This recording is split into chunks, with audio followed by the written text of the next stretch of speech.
Hey everyone, we're here with the Holy Macro Show, and obviously there's a lot going on in the market this week. I always say I'm going to stop saying that at some point, but when there's so much going on in the market, we should probably talk about all the things that are going on in the market.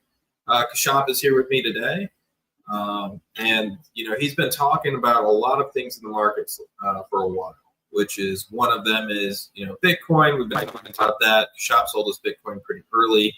Um, so first off, Kashop, how are you doing today? I'll bring up the slides. We'll talk about those in a second. So how are you doing today? What are you seeing in the markets? And what's the biggest thing that's standing out to you right Hey Jason, and hi everybody. I'm doing great because it kind of feels like whatever I've been positioning for is finally working, and it's a really good feeling, especially when you've been just sitting there waiting for things to happen, and then they start to happen, and it's a good adrenaline jolt, not anything more than that, nothing emotional. It's a good adrenaline jolt that I feel. So when I look at market, I mean, we all knew. So here's the thing. Everyone knew AI was a bubble as far back as, maybe a year ago or maybe 9 months ago. And the justification was always, well, the Fed is cutting rates and Trump is bullish for America. And look at all the deals he's making. Look at all the investments he is bringing back. And then, look at data center activity. Look at how much is being built in the US. You have cheap natural gas, and you're building all these things, and US is the world leader in technology and all those reasons. So nothing mattered except for the fact that companies were spending money on AI. It's like before 2008, you had this thing where housing prices were going up, so people were refinancing and using that money to buy flat screen TVs and go on yacht cruises. So now? that was what everyone talked about. And this year, it's been nothing but look at all this data center spending, look at all the stuff that they are building, and this can go on forever. Even though it doesn't make economic sense, all that stuff doesn't matter, it can go on forever. This was the thinking. And then September came and people kind of thought, hey, September, this is a scary month because they remember September 2008, they remember September 1929, and drew all those parallels. And we were like, we are getting into scary territory. Then September came, up month, and everyone cheered. Then October came, and everyone was like, oh, October, that's another scary month. Even though seasonally that's the strong or start of the strongest period for the S&P 500. So October to March is typically the seasonally pretty strong period, and Jason has the stats on this. But everyone thought, okay, October, we are going to get a crash, we're going to get a crash. And it sort of looked that way, and then nothing happened. Coming into November, everyone thought, okay, we are going to melt up into year end. And boom, here we are, 14 days into this month, and it's getting scary again. Now, the fundamentals turned bearish a long time ago. The technicals turned bearish just a little while ago. And this week, actually, Monday should have been a continuation of the Friday's move lower. And it wasn't because Trump tweeted out something saying $2,000 stimulus checks to every American, and then markets went straight up. And then when the market realized, the algos realized that wasn't true, that was fake news, then they started going straight down. And that brings us to today. So here's the thing, like I have been pretty cautious for a long time. I wouldn't say bearish because that's a stupid thing to say when your entire portfolio is filled with stocks. So if you're bearish, then you're sitting on 100% cash, or you're sitting on 30-40% cash at least, and I'm not. So I wouldn't say I'm bearish. I mean cautious. And I outlined this deleveraging playbook. I put a part of it on Substack. The date on that is October 12th. And October 12th to November 14th, I've been just sitting here waiting, waiting, waiting. There has been deleveraging in some parts of the market, but not overall. And today, I think we are finally starting to see signs of the overall deleveraging. Now, will this continue? I think so. And here's the thing, it's not just that I think so. If you study economics, any school of thought, every school of thought will tell you that these kind of events, recessionary events, are good for the economy because Shamsta calls it creative destruction. The Australians call it liquidation of malinvestment. So, what this does is it clears off all the poor decisions, the impacts of the poor decisions made in the past, so that the economy can heal and start off on a stronger footing. So, think of it this way, it's like a most outrageous example. people suddenly woke up and realized that tractors are better off in New York City than in Columbus, Ohio. That's where Jason lives. So, they decide that, instead of cornfields, let's have them in Manhattan. And then they bid up tractors, they put them all over Manhattan. And then all of a sudden, people come to their senses and say, what do we do with tractors in New York City? We don't need them here. Let's move them back to the fields. Now, is the economy better off when the tractors are in the fields or when they are sitting in New York City? Well, they're definitely better off in the fields. So that's what the liquidation of malinvestments does. When people make poor decisions, they face the consequences of it. The capital gets reallocated to wherever it produces value best, and the economy goes off in a stronger footing. Now, let's say the government intervenes and says, no, we need to keep these tractors in Manhattan. What happens to the cornfields? Well, the cornfields wither. What happens to New York real estate? Now it gets even more crowded. So, is this good for anyone? Not really. And that's why government shouldn't interfere with the free markets. That's the Austrian approach. That's pretty much the Chicago approach as well. So, what we are seeing now is all this AI malinvestment, people bidding up these companies just because they are spending tons and tons of money. OpenAI is now saying $1 trillion worth of AI investment, which is crazy. Now, when these companies are saying stuff like this, the market is saying, no, I'm not going to allocate capital to all this. I'm going to allocate capital to oil wells, gold mines, copper mines, corn, soybeans, pretty much all the stuff that the world actually needs. So you're seeing this rotation taking place. You're seeing this rotation out of tech, crypto, AI into all the other sectors that have kind of been neglected for a while. So this deleveraging is great, it is healthy, and it is exactly what the economy needs. Yeah, I think it's, so many people, and sorry, my mic was on the wrong mic earlier, if anybody was listening. But, so many people are looking at the market in so many ways at the moment, which is everybody thinks it's everybody's fighting the last war. It's, my buddy Weitzel wrote a really great paper called Pavlov's New Dog. And the idea of like all of these changes that are happening in the market currently, and at the same time nobody can adapt to these changes because they've been trained in such a way to buy United States stocks, continue to buy bonds. Big tech will never lose. Like you continue to think like what has happened will continue to happen forever, and the markets change and they adapt over time. And I think we're really seeing that right now. And it's like you made the and this is what I love about what you do, which is like you're not afraid to make a big call and say, hey, like, Bitcoin, for example, hey, I'm going to be out of this for a while. Yeah, it could go up a little bit more, but for me, I'm seeing reasons to not be in this. And that's the same thing like any trader should do. There should be a point where you're out of just about everything. For me, it's like, there's a point where I'm out of every single asset, and I know that exact number every single day.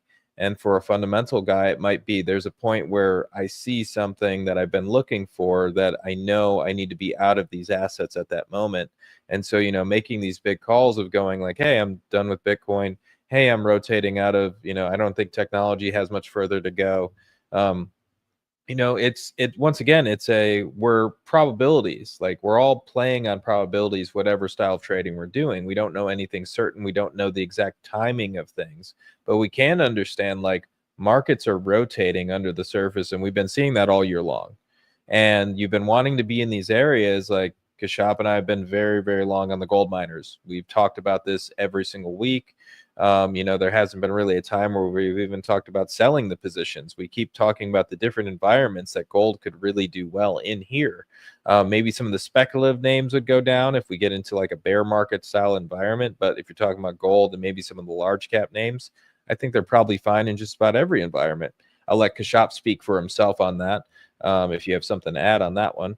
But looking at the idea here, to me, the biggest idea that we've been talking about, that we've been just pounding the table on, is the fact that the Mag 7 is probably not going to be the place you want to be over the long term here. And so many people thought that was like ridiculous and you don't want to do it. However, it's like the numbers were telling you this all year long, which is, gold miners hitting over 100%. Metals and mining putting in a great return over 50%. Yes, technology caught up a little bit, but that was mainly driven by semiconductors. So, if you continue to look at the moves that have been happening under the surface, international stocks, that's another one. And if we're talking about gold miners, copper miners, metals and mining, we also have to bring up lithium. We also have to bring up palladium and platinum. We also have to bring up the fact that not bonds, but grains are starting to bottom out. So like we see a lot of these reasons to continue to be bullish on those areas, and a lot of reasons to start thinking like, hey, like the Mag 7's such a big thing and so concentrated in the market. If this thing turns down, the market can't be in good shape. And that's something that like you and I have talked about a bunch, and I'll pass this to you in a second because I want to hear your thoughts on this as well.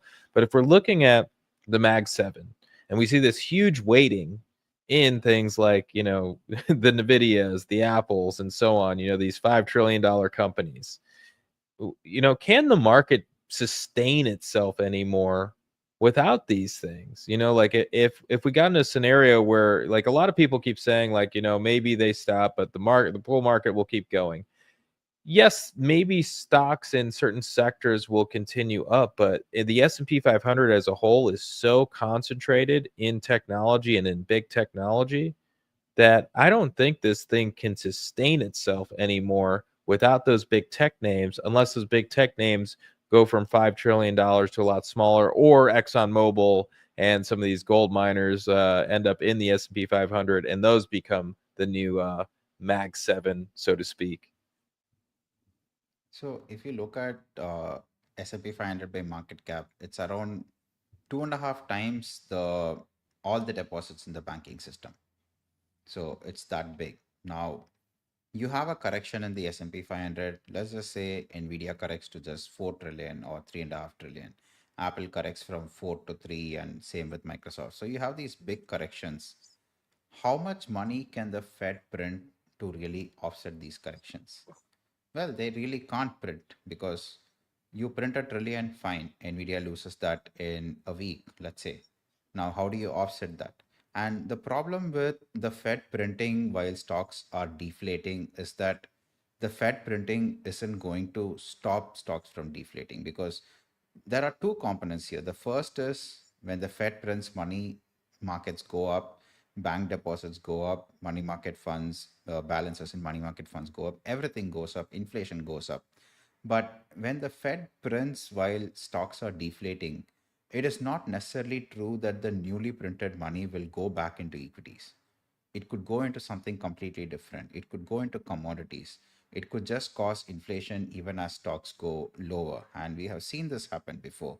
So in the 1970s, I think it was 1979, Business Week came out with a cover saying the death of equities.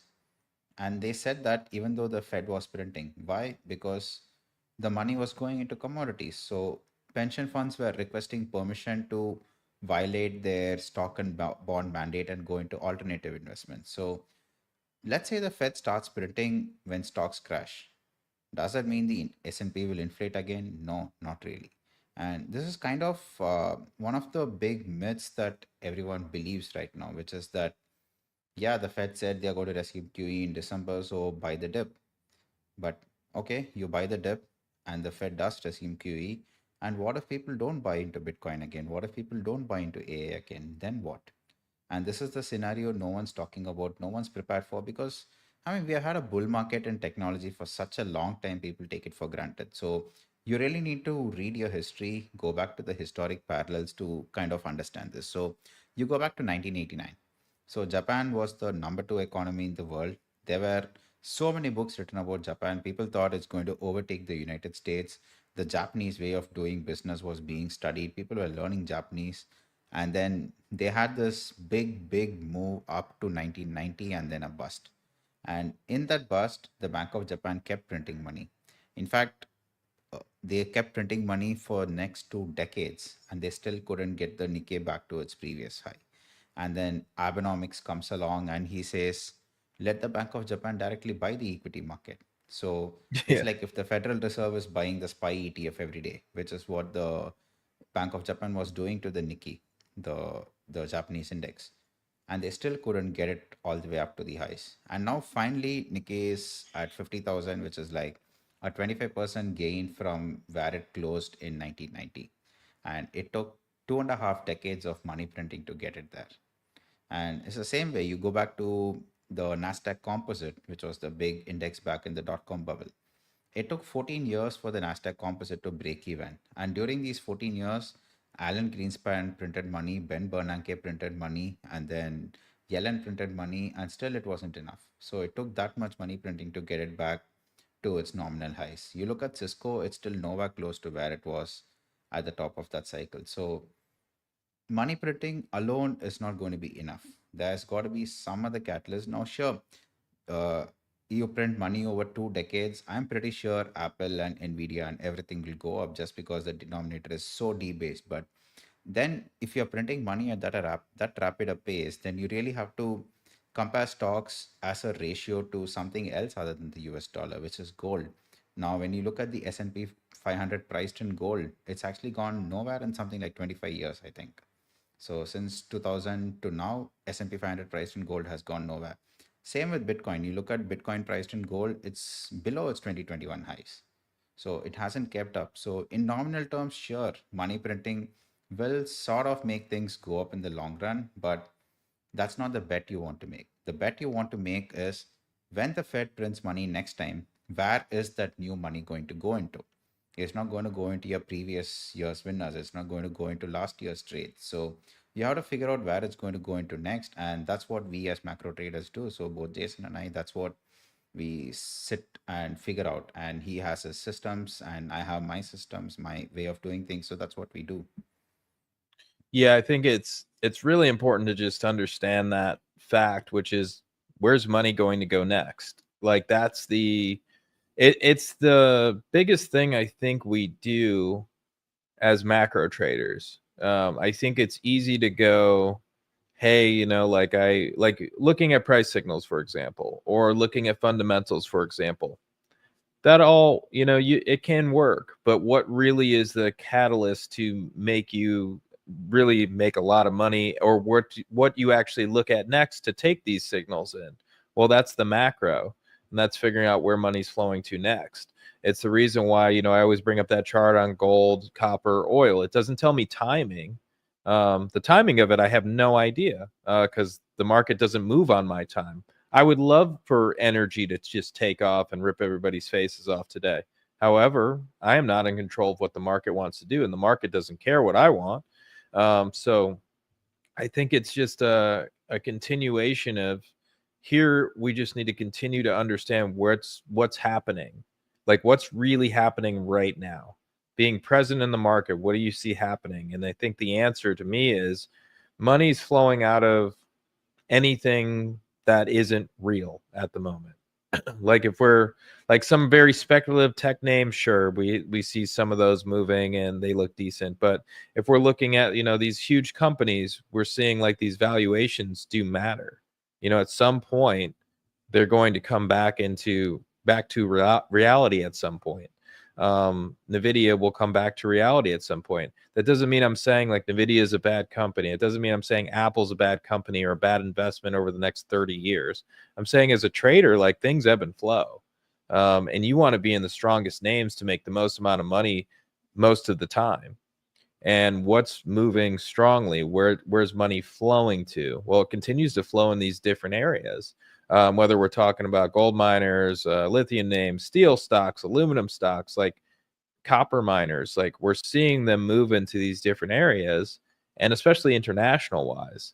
And I feel like people miss that point and are missing out on a lot of gains here. So Freely brought up that he likes this chart. And looking at this chart, yes, I'm a big fan of this one too. Kashat brought it today. We used to have updates on this once in a while, and I would remake it, or Grant actually was really good at remaking these and updating them. But I do think that it's a good time to bring this chart out once again. I think this is Crescott. Yeah, it's Crescott Capital. And looking at the third wave of inflation, like it's something that people have been talking about. Now, one thing to say, and Kashab, you could speak to this as well, is when we look at these charts and we look at the way inflation was weighted back then, I put money that this chart would look almost identical today if it was still the same weighting of inflation that it was back in the 70s. And I bet that spike would have happened, let's say 2023, we just saw another spike up, and then a consolidation for the next year or so, let's say 24 to almost today, a little bit higher today maybe, and then another big wave up. So I do think that like we're really close to this third wave of inflation. And I think that's really the point where you start to see oil really get to those crazy levels of $150 and so on. I think that's when you see the rest of these areas really take off in a way that people haven't seen in many years. And so, Kashap, what are you seeing when you look at this chart?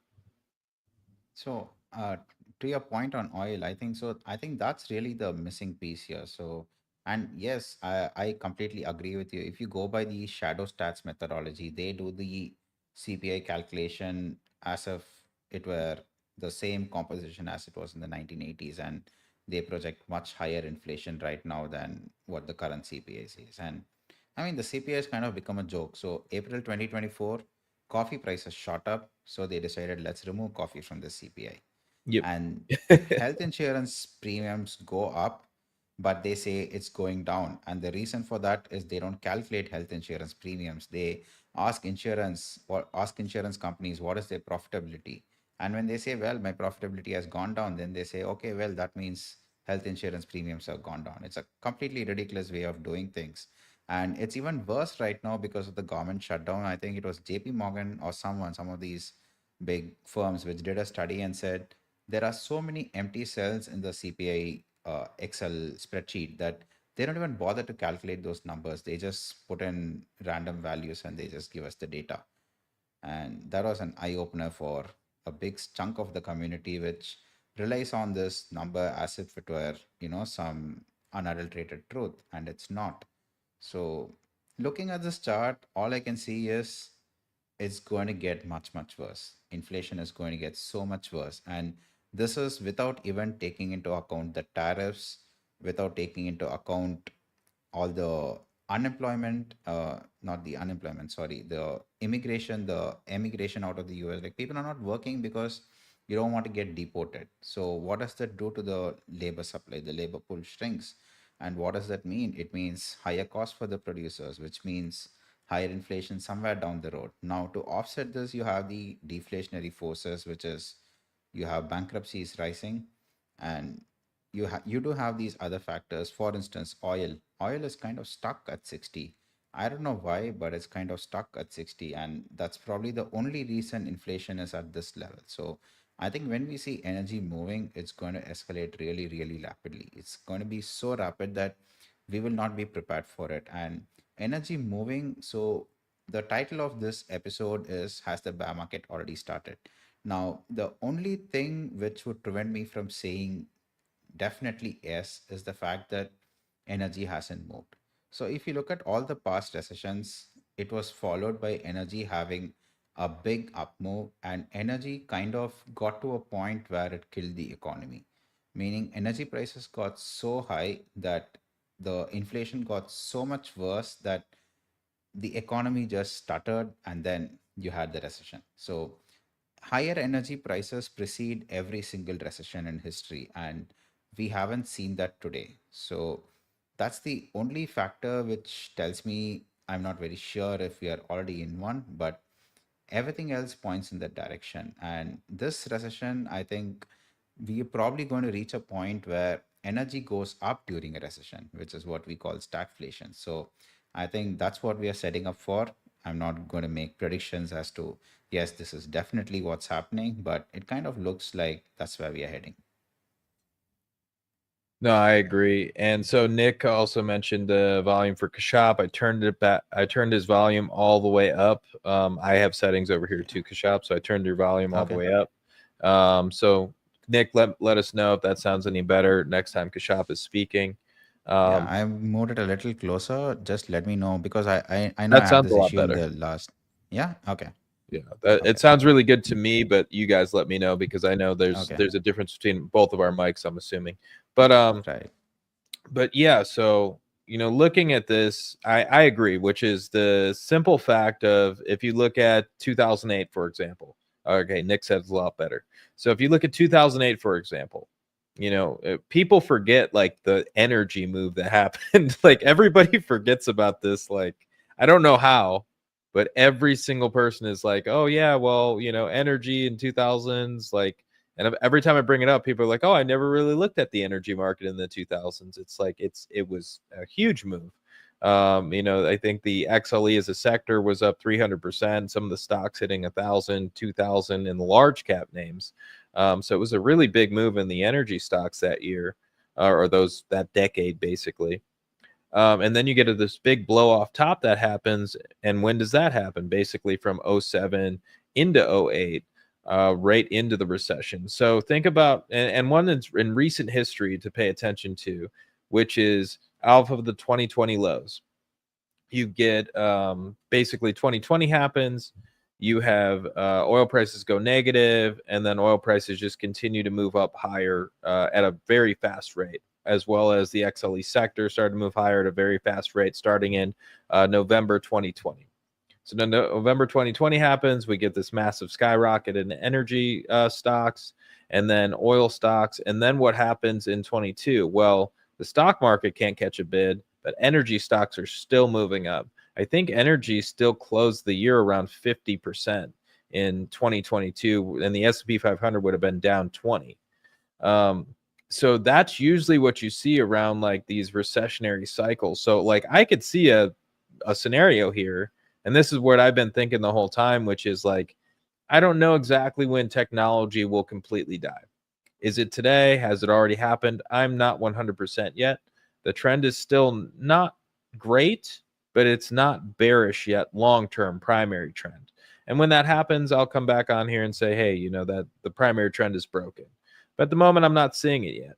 But what I am waiting to see, and just like Kashap is talking about, like I really think energy prices, if we're in an inflationary cycle and all these other sectors are moving, that's the biggest catalyst to the end of the bull market for a lot of things. And so keep that on your radar. And it's not something that's going to happen quickly. It's something like 21 was a period of time. Kind of reminds me of today, just different sectors moving.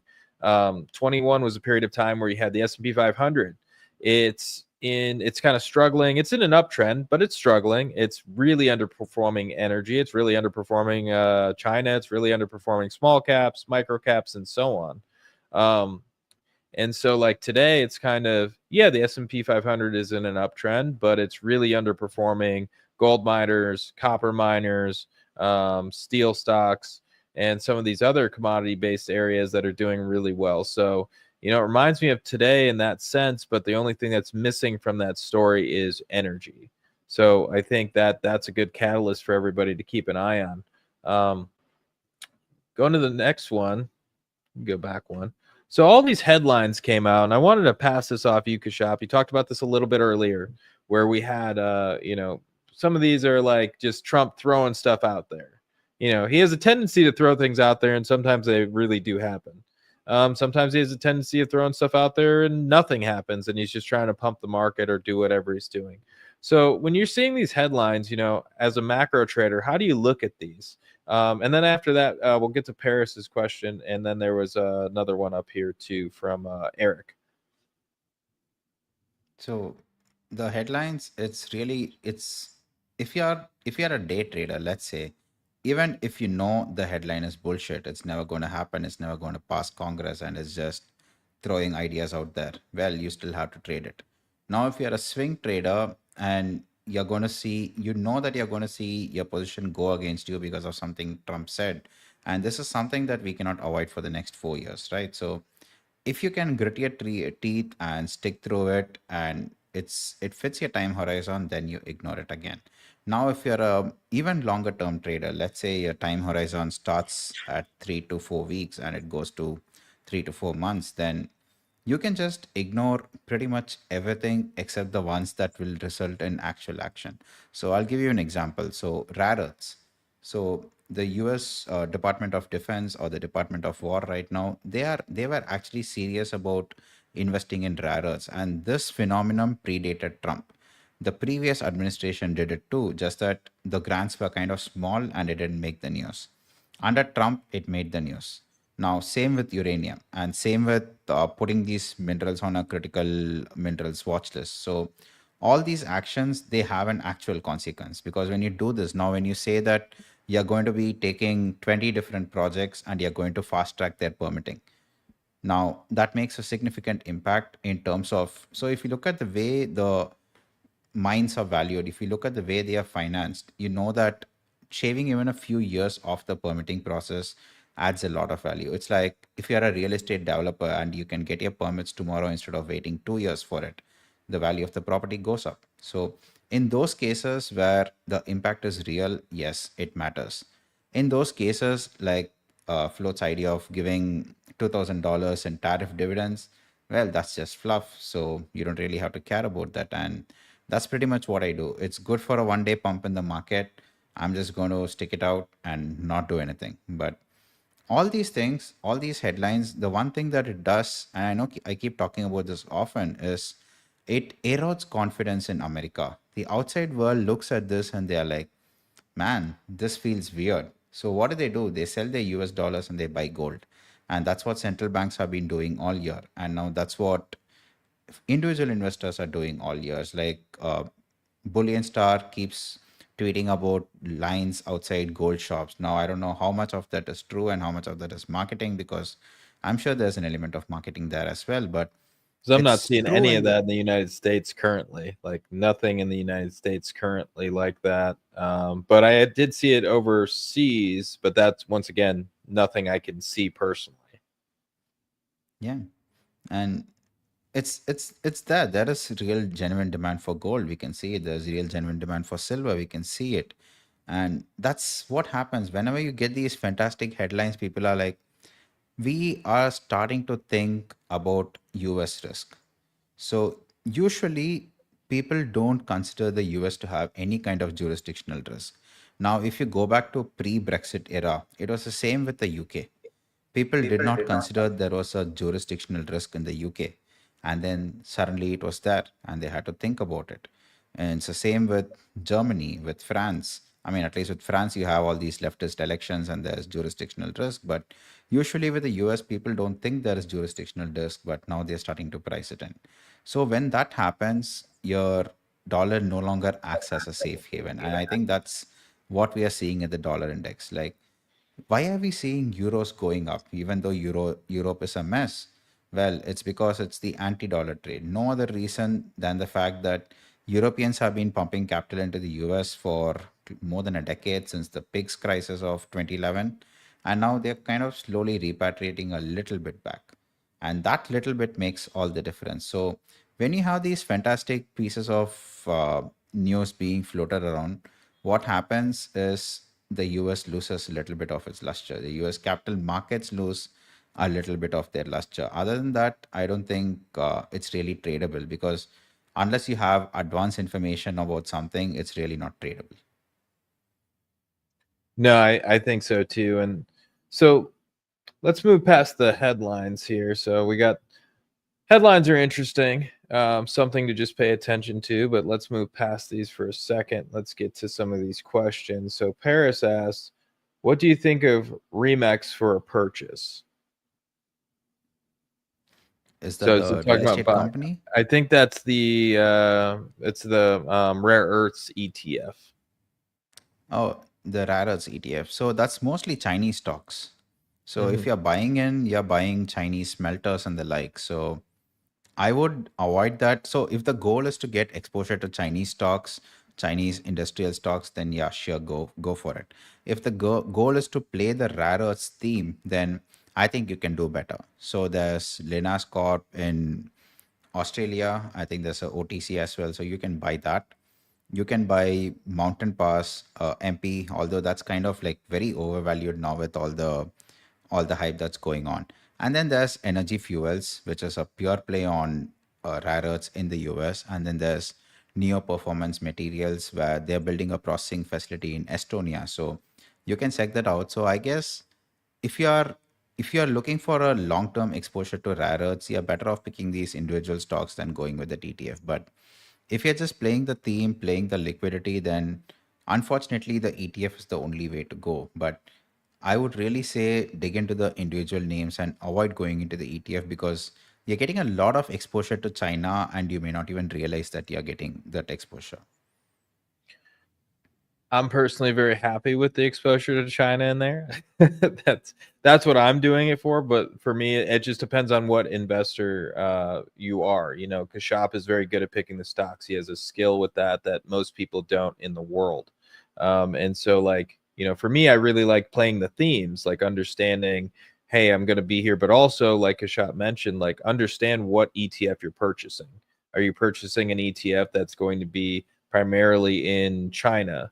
Are you purchasing an ETF that's going to be primarily in a different area, or are you purchasing a country ETF that you're like 30% is invested into one stock? So understanding those things is very important. So getting to the next one, I keep double skipping. I don't know why. So I was looking at some things, and this is things that we were talking about earlier. I'll run through these real fast, which is looking at a couple catalysts, you know, like what could happen to the market. At the moment, I mentioned, you know, if we're looking at the large cap sectors, we're starting to see them falling below some of their major moving average. So we're starting to see some weakness out there in the short term. Long term, we still are holding up decently. That's when we start to see us start breaking 200-day moving averages in all these sectors. That's when I'd start to get worried. But we're also seeing like defensive sectors like healthcare is starting to show some major relative strength. So I think it's something to continue to pay attention to, look out for here. And then the next one, these are sensitive. So basically, any of the sectors that I want to be paying attention to see when the market's really going to crash. At the moment, this looks very similar. So, you know, not even saying crash. I'm saying crash as in drawdown, bear market, and so on. But we're seeing, you know, only two are above the 20-day MA. Only two sectors are above the 50-day MA at the moment. And 10 sectors are above the 200-day. So if that starts to change, I'm going to say we're starting to really lose that primary trend. At the moment, we're just losing the short-term trend, which happens in uptrends. This happens all the time. So I'm not willing to say, hey, we're heading into a bear market, but I am saying some of these areas look very bad and look like they're getting hit. Bitcoin isn't looking pretty. Speculative growth, it came down a bit, but it's holding up decently, but still an area I really am not in personally myself. Home builders, I don't want to be at home builders. Everybody keeps talking about home builders because they look cheap. I haven't been a fan of them for a long time. Not something I want to touch. The banks don't look really good. So at the moment, it's like there's some reasons to start saying like, hey, this is a time to start paying attention here. But for me, looking at biotech's holding up gives me some hope that the bull market still might hold up for now. Also, industrials are looking pretty decent. Small caps, they're starting to really roll over. They looked really good for a long time, but let's see if they can catch a bid. But really right here, right now, the point of me bringing all this up is like a lot of things need to start to catch a bid for me to get very bullish on this market once again. Like it's all at a breaking point here. So either we start to break down a little bit lower and then we start breaking these primary trends, and then this market's probably going to come down pretty quickly, or we just start to stall out right here. We start to bottom. We start to move higher, and we start to get back to that seasonality that we are used to in November, December. But as you guys remember, we talked about this seasonality before a couple weeks ago. And the thing Kashap and I talked about a ton, which was the fact that if you're, for me at least, this is the way I look at seasonality. I don't look at seasonality like I'm going to buy and sell things on seasonality ever. I look at it in a way that goes, okay, seasonality is good here in November, December. If the market doesn't pay attention to that and the market moves lower, that's a really bad sign. And same thing with summer. Like it was a good sign that the market was going down at the end of spring. And then in summer, when it's usually a weak period in the market was strong. So there's a bunch of reasons to think here that there's a possibility of this thing going lower here. But for me, I'm not just selling out of all my positions and running for the hills. I'm waiting for these trends to break. And at the moment, some of these are hanging on, but some are breaking down. And looking at the leaderboard, you know, total stock market leadership, these are scans we put up in Against All Odds research every single week. Looking at silver, gold, other industrial metals, solar, copper, uranium, like we're still looking at this market in a sense where it's a definitely a commodity driven market. Coal is even in there, renewables, aluminum. So basic oil and gas equipment services is even in there now. So looking at all of these sectors and subsectors, like we're seeing a lot of strength in these areas still. So for me, I want to stay long these areas that are strong. Even biotechs are strong. Like that's fine. If you're a biotech investor, like go ahead. I have no idea how you really trade those. I'm good with trading the ETF, but trading the individual stocks is a mystery to me. The only people I've ever known who are good at it are people who would call me when I was working at the fund and be like, "Hey, this guy's about to do blank," and that's the only people I ever knew who were any good at So, trading biotech. so I have a degree in biotechnology, and I still don't understand these stocks. That makes sense.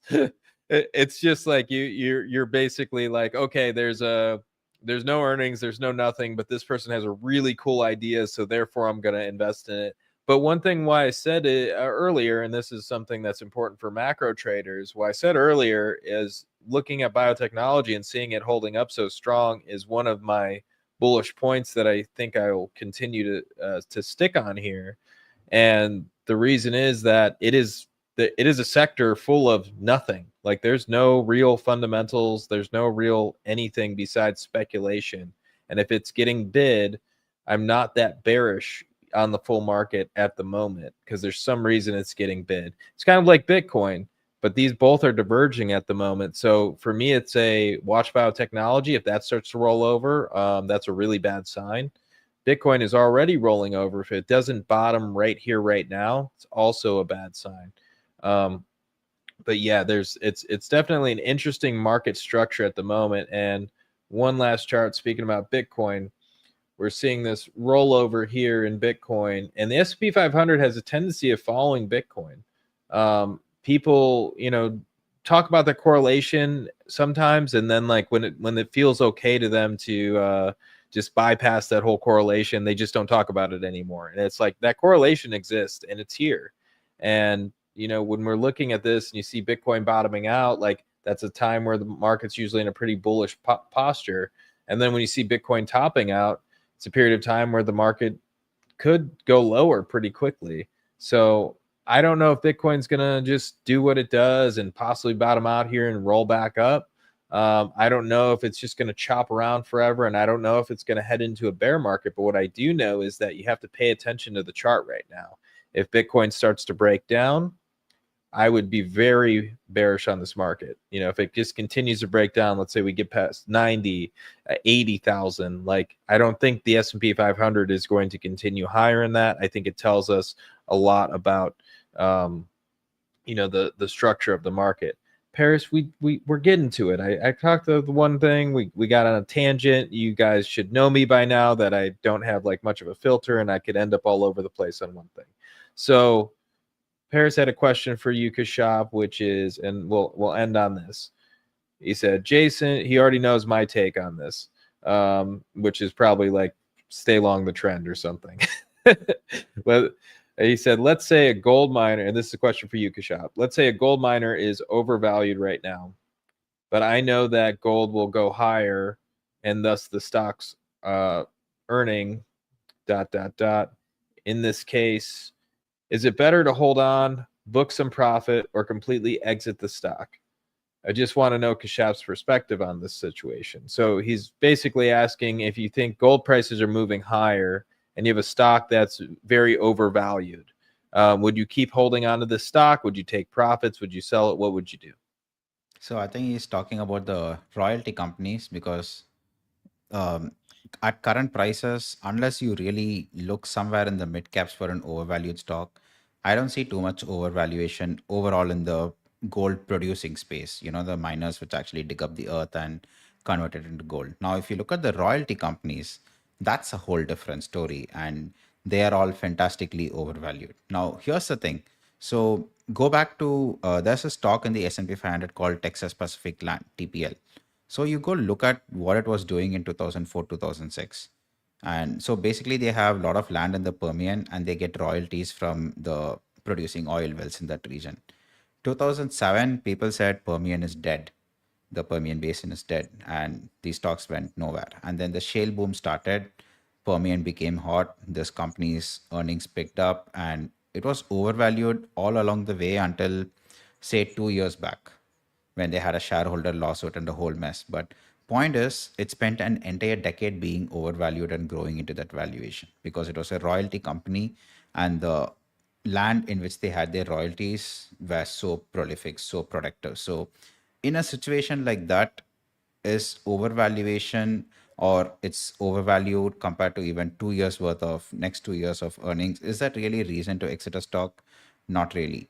But if you're talking about a producer, let's say you're talking about a company which is trading at 10 times earnings and their mine life is only to 2 years or 3 years, then in that case, if it's overvalued, you get the hell out, because there's no way that company can live up to the valuation. There's no way they can grow to the valuation, and that's a poor bet. So it really depends. So when you're talking about assets which have a very long life, just looking at earnings, just looking at book value doesn't get you anywhere. You have to look at the growth potential. So you have to treat it the same way you would treat a growth stock. So the reason a Texas Pacific Land or a Franco Nevada can do so well is because these are growth stocks. These are not commodity stocks. So these are growth stocks in the commodity space. And once you make the distinction, you can sort of evaluate these opportunities a little better in terms of valuation. No, good point. So, all right, guys, we're going to end on that. We'll see you guys next week on Friday. We're here every week at 10 a.m. Please feel free to bring questions. If we didn't get to your questions, just drop them in our comments or somewhere on our X channels or whatever. You know, we'll definitely get to you guys when we can. All right, guys, take it easy. Bye, everyone.